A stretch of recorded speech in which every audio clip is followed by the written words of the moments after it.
میرے رسول پاک علیہ السلام میدان بدر میں، بدر کی فضا عرض کر رہا ہوں، دو صحابی تھے، ایک کا نام حضرت حذیفہ بن یمان اور ایک کا نام حضرت حسیل۔ یہ دو صحابی ہیں رسول پاک صلی اللہ علیہ وسلم۔ یہ کہیں سے آ رہے تھے واپس، ابو جہل کی ملاقات ہو گئی۔ جنگ میں جا رہے ہو، اپنے نبی کے لیے آئے ہو، مدد کرو گے؟ انہوں نے کہا نہیں، ہم تو ویسے ہی آ رہے تھے۔ ابو جہل نے کہا اگر ویسے ہی آ رہے تھے تو ٹھیک ہے، جاؤ، وعدہ کرتے ہو لڑو گے تو نہیں؟ کہا نہیں لڑیں گے۔ یہ دونوں وعدہ کر کے آ گئے حضور کے پاس، کہا یا رسول اللہ ہم نے اس سے وعدہ کر لیا ہے، لیکن ہمارا ارادہ تو لڑائی کرنے کا ہے، ہمیں تو یہاں آ کے پتا چلا ضرورت بڑی ہے۔ تو نبی پاک صلی اللہ علیہ وسلم نے فرمایا تم نے وعدہ کر لیا، اب تم نہیں لڑو گے۔ کہا یا رسول اللہ کافر سے وعدہ کیا ہے۔ میرے نبی پاک نے فرمایا کیا تو مومن نے ہے نا۔ کس نے کیا ہے؟ اللہ اکبر۔ کوئی وعدوں کی پاسداری نہیں کرتا۔ میدان بدر میں جہاں ایک ایک فرد کی ضرورت ہے، ایک ایک فرد کی، وہاں رسول پاک نے فرمایا مومن نے وعدہ کیا ہے، لہذا ہم دو مجاہد کاٹتے ہیں۔ فرمایا تم بیٹھ جاؤ، تم نہیں لڑو گے۔ اب دونوں لشکر آمنے سامنے ہوئے، آمنے سامنے۔ سب سے پہلے آنے والوں میں سے ادھر سے ولید آیا، عتبہ آیا، اس کا بھائی شیبہ آیا، یہ تین آئے۔ کہنے لگے حضور ہمارے مقابلے میں بھیجے۔ نبی پاک نے انصار میں سے بھیجا، کہنے لگے یہ نہیں ہمیں چاہیے، ہمارے مقابلے میں قریشی اور ہاشمی بھیجو۔ برادری کا بڑا شوق تھا نا قریش میں۔ حضور نے فرمایا چلو تمہارا جلدی مرنے کا ارادہ ہے تو بھیج دیتے، ٹھیک ہے، تمہارے پائے کے بھیج دیتے ہیں۔ حضور نے فرمایا چلو امیر حمزہ اٹھو۔ حضرت امیر حمزہ اسد اللہ و رسولہ اٹھ کے کھڑے ہو گئے۔ فرمایا چلو علی آپ بھی اٹھو۔ شیر خدا تو یوں اٹھے کہ جیسے پہلے سے ہی کھڑے تھے۔ حضور نے فرمایا چلو ابو عبادہ بھی اٹھے، تینوں صحابی اٹھے۔ حضرت عبادہ ذرا بوڑھے تھے، ان کے لیے تھوڑا مشکل ہوا دشمن کو سنبھالنا، باقی تو دونوں نے کاٹ کے رکھ دیے دشمن۔ اور حضرت علی رضی اللہ تعالیٰ نے دیکھا نا جناب عبادہ ذرا زخمی ہو گئے، دشمن ان کا بھاری ہو رہا تو دوڑے گئے، مارا حضرت عبادہ کا دشمن بھی مارا، اور جناب ابو عبادہ کو کندھوں پہ اٹھا کے در رسول پہ لے گئے۔ کہنے لگے سونیا یا رسول اللہ آپ کے دشمن میں مار آیا ہوں، غلام بچا کے لے آیا ہوں، یہ میں لے آیا ہوں آپ کی، یہ شان ہے حضرت علی شیر خدا کرم اللہ۔ اب جنگ کا نکارہ بجا، کہاں 1000؟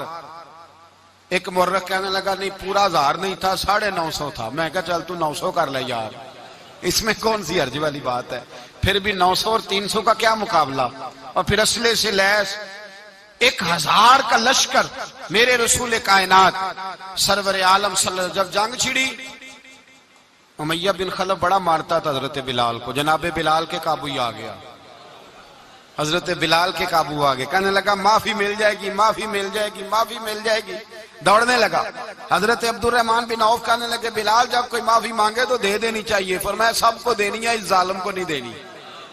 پکڑ کے مارا جناب سیدنا بلال حبشی رضی اللہ تعالیٰ، پکڑ کے مارا۔ فرمایا مجھے بڑی سزائیں دیتا تھا۔ اس امت کا فرعون ابو جہل نے ساری زندگی ستایا ہے۔ دو چھوٹے چھوٹے بچے معوذ اور معاذ، اور ان کی عمریں 17 سال سے کم بتائی جاتی ہیں، اور حسین لفظ ہیں۔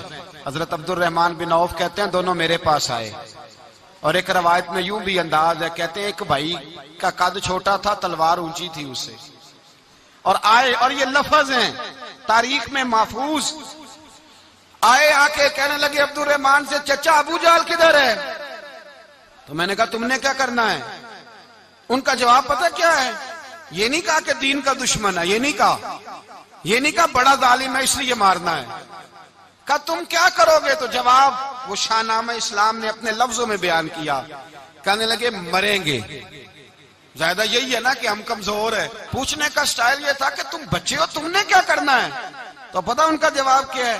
حفیظ جلندری کہتے ہیں وہ کہنے لگے مریں گے یا ماریں گے ناری کو، سنا ہے گالیاں دیتا ہے وہ محبوب باری کو صلی اللہ علیہ وسلم۔ کہنے لگے ہمارے نبی کو معاذ اللہ برا کہتا ہے، چھوڑیں گے نہیں، جانا ضرور ہے، اگر اسے مار نہ سکے تو مار کے تو آ جائیں گے نا، جانا ضرور ہے۔ تو کہتے ہیں ہم نے اشارہ کیا، میں نے کہا وہ گھوڑے پہ جا رہا ہے، وہ دیکھو، کہتے ہیں بس چھلانگے لگاتے دوڑے، بھاگے گئے، ایک نے اچھل کے تلوار ماری، دوسرے نے بھی گرایا، تیسرے نے بھی زخمی کیا۔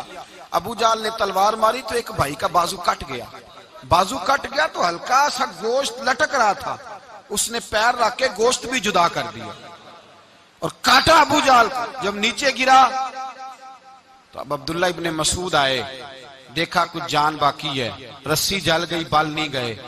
حضرت عبداللہ ابن مسعود جب گلا کاٹنے لگے تو کہنے لگا ذرا نا گردن نیچے سے رکھ کے کاٹنا، گردن ذرا نیچے رکھ کے کاٹنا۔ فرمایا کیوں؟ کہنے لگا ذرا سردار ہوں، گردنوں میں پڑی گردن میری اونچی نظر آنی چاہیے، رسی جل گئی پر بال۔